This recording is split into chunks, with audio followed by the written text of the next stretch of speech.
حضرت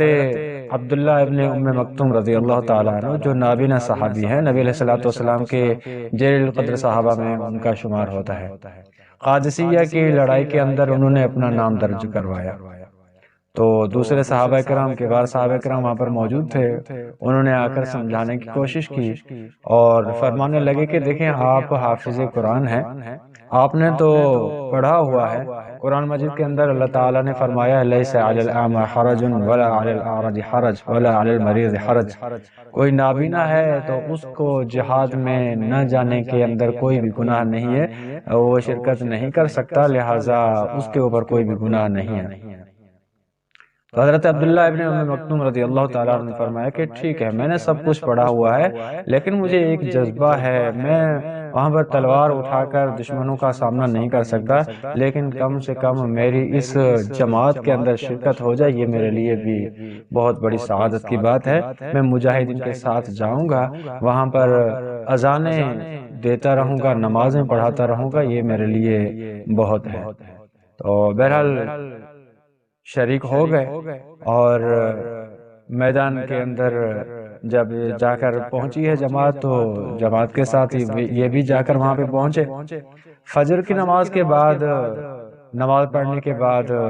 اپنے ساتھیوں کو فرمایا کہ جھنڈا کہاں ہے جو امیر کے پاس ہوتا ہے؟ وہ جھنڈا لایا گیا۔ جھنڈے کو جیسے ہی انہوں نے اپنے ہاتھ میں لیا تو وہاں سے جہاں نماز کی جگہ تھی، وہاں سے وہ جھنڈا لے کر بھاگنے لگے دشمنوں کی جماعت کی طرف۔ ابھی وہ دشمنان اسلام جو تھے وہ ابھی اپنے ناشتے میں، اپنے کھانے پکانے میں لگے ہوئے تھے،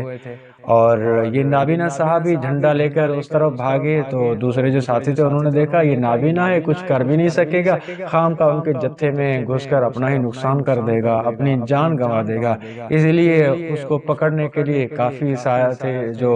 ساتھی تھے وہ بھی پیچھے بھاگنے لگے تاکہ اس کو ہم پکڑ کر واپس لے کر آئیں۔ جیسے ہی یہ جتھا یہاں سے بھاگ کر روانہ ہوا، دشمنوں نے دیکھا کہ یہ مسلمان اب ہمارے اوپر حملہ کرنے کے لیے آ رہے ہیں، ہم نے تو کوئی تیاری نہیں پکڑی۔ تو کتابوں میں آتا ہے کہ تاریخ لکھتی ہے کہ وہ لوگ جو تھے اس علاقے کے اندر موجود تھے، وہ سارے کے سارے اپنا سارا سامان، اپنا اسلحہ چھوڑ کر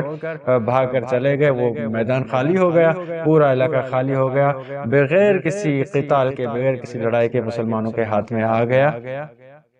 اور جب پوچھا گیا کہ آپ نے یہ کیوں کیا، تو انہوں نے فرمایا کہ میں دیکھو کوئی جہاد کر تو نہیں سکتا اور دشمنوں کے سامنے تلوار نہیں چلا سکتا، میں نے دیکھا میں کس طرح اسلام کی اندر جو ہے اپنا نام داخل کروں، مجاہدین کے اندر اپنا نام داخل کروں، تو مجھے یہی ایک جو ہے طریقہ سوجا۔